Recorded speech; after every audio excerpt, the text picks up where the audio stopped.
الله الذي يهدينا جميعا الله الذي یہ حسن خلق، لوگوں سے اچھی طرح پیش آنا، غصے کے موقع پر غصے کا اظہار کرنا، مارنے کے موقع پر تھپڑ لگا دینا، خوشی کے موقع پر خوشی کا اظہار کرنا، مبارکباد کے موقع پر مبارکباد دینا اور تعزیت کے موقع پہ تعزیت کرنا، یہ سب حسن خلق ہے، اچھے اخلاق۔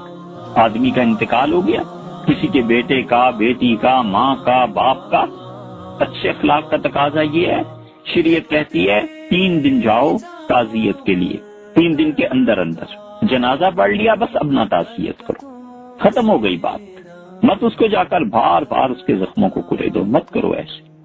سفر میں تھے، دوسرے شہر میں تھے، 3 دن کے بعد بھی آنے کی شریعت نے اجازت دے دی، اور ایک مرتبہ جب تعزیت کر لی اور 3 دن بھی گزر گئے تو بار بار اب تعزیت کی بات ہی نہ چھیڑو۔ کیوں اس بیچارے کے زخموں کو کھلیتے؟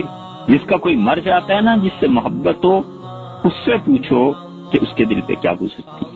ماں سے محبت تھی، باپ سے تھی، اولاد سے تھی، انتقال ہو گیا، اس کے جوتے دیکھ کے یاد آتی ہے، اس کے بیٹھنے کی جگہ دیکھ کے یاد آتا ہے، اس کے بچوں کو دیکھ کے یاد آتا ہے۔